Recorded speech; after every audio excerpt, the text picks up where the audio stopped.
A federal takeover of D.C.'s police force, a deadly steel plant explosion in Pennsylvania, and the end of AOL's dial-up era. Marijuana might shift to a Schedule III drug, and news you might not want to hear if you're a computer science major. Plus, today's trivia question, what was the most expensive movie ever made? I'll tell you at the end of the show. It's Tuesday, August 12th. This is the Flyover Podcast. Welcome to the Flyover Podcast, taking you above the noise for an unbiased, high-altitude view of today's headlines with daily coverage that's honest and refreshing. Let's cruise the news and land the facts.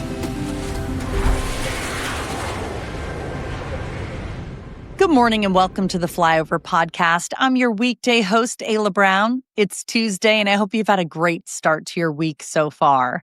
No matter where you're listening from, we're so glad that you found us. Let's take off with the biggest headlines of the day.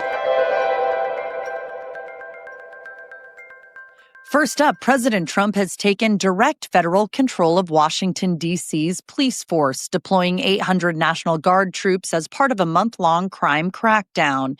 He says rising violence and homelessness pushed him to act, citing powers under the Home Rule Act. DEA Chief Terry Cole is temporarily in charge, with Attorney General Pam Bondi overseeing the effort. While D.C. Mayor Muriel Bowser called the move, quote, unsettling, the police union supports it, and President Trump warned cities like New York, Chicago, and Los Angeles could be next. In Pennsylvania, a deadly explosion rocked U.S. Steel's Clairton Coke Works outside Pittsburgh, killing one person and injuring dozens. The blast sent a plume of thick black smoke and triggered local air quality alerts. This plant, the largest coking operation in the U.S., has a history of pollution violations, and now officials are calling for a full investigation into what went wrong. And after nearly 30 years, AOL is finally shutting down its iconic dial-up internet service on September 30th. At its peak, I'm sure you remember, AOL was the way to get online, complete with those screeching modem tones and "You've got mail." Oh my gosh.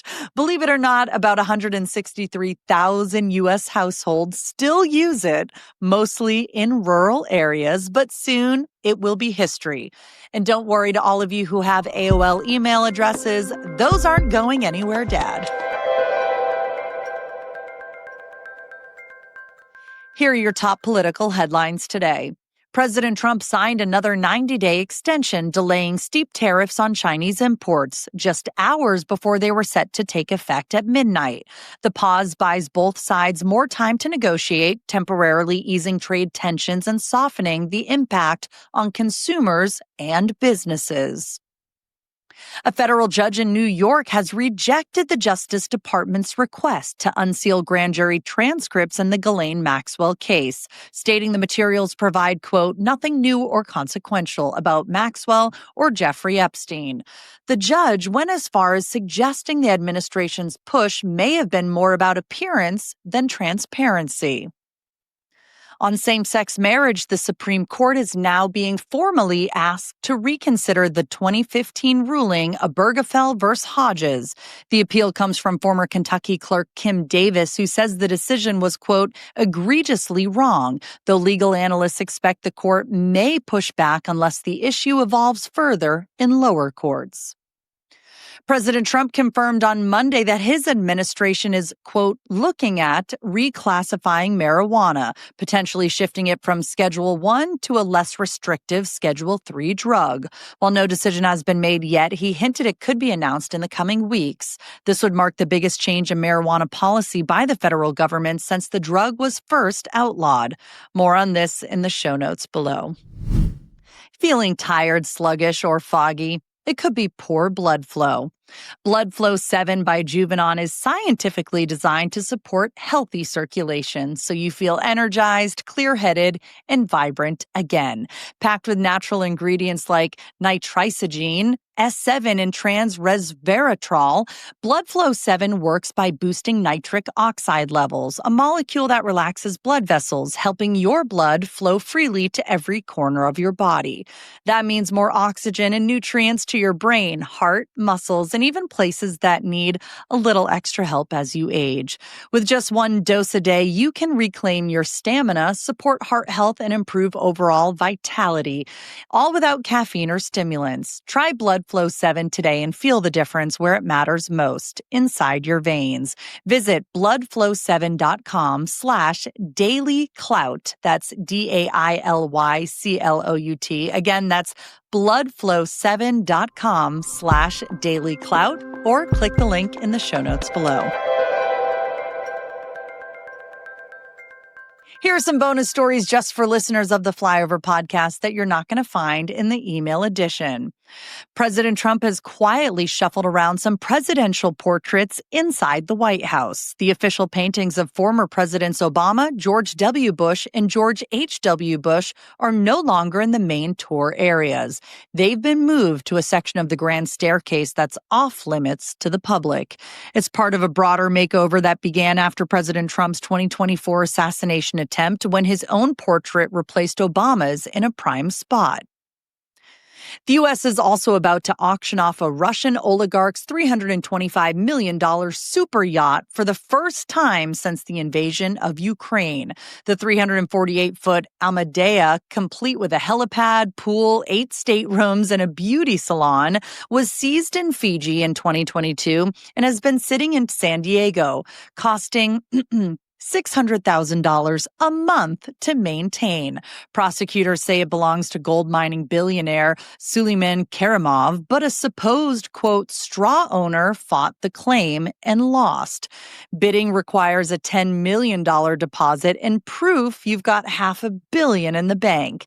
And the losing ownership side still plans to take the sale to court. And if you're a new computer science graduate, this might not be what you want to hear. AI is eating away at junior-level coding jobs. With tools like GitHub, Copilot handling more entry-level tasks, unemployment for new CS majors is now 6.1%, higher than the national average. Some graduates say they've applied to hundreds of jobs only to wind up in unrelated work, like at Chipotle, while companies increasingly favor hiring from elite schools such as MIT and Stanford. Boot camp graduates have been hit even harder, with job placement rates dropping from over 80% to about 40%. That's your podcast extra roundup. Thanks so much for tuning in, and I'm going to be giving you more exclusive content in tomorrow's show. But coming up still, the AP Top 25 College Football Rankings. They just arrived. Who's in the top spot? I will tell you after finance. In finance, Ford is revving up for electric with a nearly $2 billion investment to retool a Kentucky plant for more affordable and profitable EV production. It's a strategic move aimed at competing head-on with Tesla and making EVs more accessible to everyday buyers. NVIDIA and Advanced Micro Devices have struck a deal with the U.S. government to keep selling advanced chips to China. But there's a catch. They'll have to hand over 15% of the revenue from those sales in exchange for export licenses. The move aims to balance national security concerns with the company's massive demand in one of their biggest markets. And next up, Paramount just changed the UFC game with a massive $7.7 billion 7-year deal for exclusive U.S. streaming rights. That means no more pay-per-view. Paramount Plus subscribers will get free access to all UFC fights straight through the app. And here's your stock market update. Stocks closed mostly lower yesterday, with the Nasdaq slipping 0.30%, S&P 500 down 0.25%, and the Dow dropping 0.455%. Bitcoin rose 1.99%, while gold fell 1.32%. The biggest mover of the day was Monday.com. The stock fell nearly 30% after the project management software company issued a weaker than expected revenue outlook for the third quarter. In sports, I'm sure you were wondering, but Texas came in strong this preseason, landing the top spot in the AP Top 25 football poll. Though they'll still need to watch their backs as four other teams, including reigning champ Ohio State, receive first place votes too. Spoiler alert, the top three spots went to Texas, Penn State, and Ohio State. And you can see the full list of all the teams in today's show notes. Tragedy struck this weekend when veteran short track driver Robbie Brewer, who was 53 years old, experienced a medical emergency, believed to be a heart attack behind the wheel during a sportsman division race. His car crashed head-on into the wall during a restart with just 4 laps to go. An emergency crews had to peel back the roof to rescue him. He passed away at the hospital and was just a few weeks away from his wedding. And it was also a rough day at Eagles camp. 3-time Pro Bowl guard Landon Dickerson was carted off the field during open practice with what looks like a serious knee injury. No official update yet, but it's a big blow for the offensive line. Still to come, a new startup can predict a future child's IQ from embryo. More on that next. In science and tech, in France, a massive swarm of jellyfish forced the shutdown of 4 reactors at the Gravelines nuclear plant in northern France. The filter drums that pull in cooling water were overwhelmed. Experts say warmer seas and invasive species are making these incidents more common. But EDF confirmed there was no threat to safety or the environment. A newly emerged genetic startup called Harasite is claiming its AI can predict a future child's IQ from an embryo, sparking ethical alarms about eugenics 2.0. Scientists and ethicists warn that pinpointing intelligence from genes is scientifically shaky and raises serious social concerns about inequality and genetic selection. How do you feel about this? Leave a comment in the comments section below. And on the engineering front, South Korean researchers have 3D printed a titanium fuel tank that passed a world-first durability test, holding up to extreme pressure and cryogenic temperatures. This breakthrough could pave the way for quicker, customizable manufacturing of space-ready components.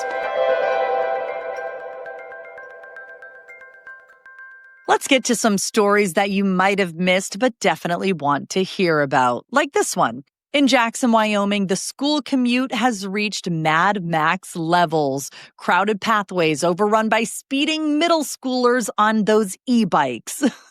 To tackle the chaos, the town and the county have committed $47,000 to a new safety initiative, adding e-bike education programs, pathway ambassadors to guide kids during busy hours, and traffic calming steps like chicanes in school zones. Those are those yellow zigzag lines that get people to slow down.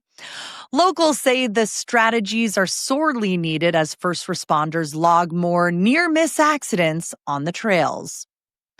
And in Montana, one couple is taking preparedness to an extreme level. They've stocked enough gear, freeze-dried meals, generators, solar panels, and even bug-out bags for their dog to go completely off-grid for a full year if needed. It's part resourcefulness and part survivalist planning, but it paints a vivid picture of self-reliance in the rural West. Check out the pictures of the bunker in the show notes below. It is very impressive. And finally, across social media, Cristiano Ronaldo confirmed he's engaged to Georgina Rodriguez, showing off a stunning oval diamond ring. Proof that even global celebrities can give our dating lives a run for their money. Congrats to the happy couple. Here's yesterday's poll question and the results. Has your family ever owned a copy of the Old Farmer's Almanac? 55% said once or twice. 21% said, yep, every year. 20% said never. And 4% voted and said, what's that? Thank you to everyone who voted. And here's the poll question for today. Let's turn the microphone over to you. What is your strongest memory of AOL dial-up? Is it the "You've Got Mail" voice? Is it the screechy modem tones? I'm not going to do. Okay, I just tried to do it, but it was really bad. Were they the chat rooms, endless loading times, something else? And of course, you can comment in the comment section below. Or lastly, I never used it. Who never used AOL? The chat rooms is what I am going to remember the most, waiting for my crush to sign on AOL and then being too scared to even say hi to him. But I will read the answers in tomorrow's show, so vote in the show notes below. I can't wait to read your answers. To all of you trivia buffs, what was the most expensive movie ever made? The answer? The 7th Star Wars film, Star Wars The Force Awakens. It's reported to have cost as much as $533 million to produce and market. The Force Awakens was highly profitable, though, thank goodness, becoming the fastest film in history to surpass $1 billion in revenue. Oh, well, that is it for the Flyover podcast. Thank you so much to anyone who is listening from near or far, wherever you are. And of course, to those who have rated our show, thank you. If you haven't done so yet, take a second, take a pause, and give us one of those 5-star reviews. They help so much. And just a friendly thank you to those who have invested in the Flyover already. If you want to know more or learn more, you can go to invest.jointheflyover.com. I will see you tomorrow. It's Tuesday. Have a great Monday. Until then, thanks for flying with us.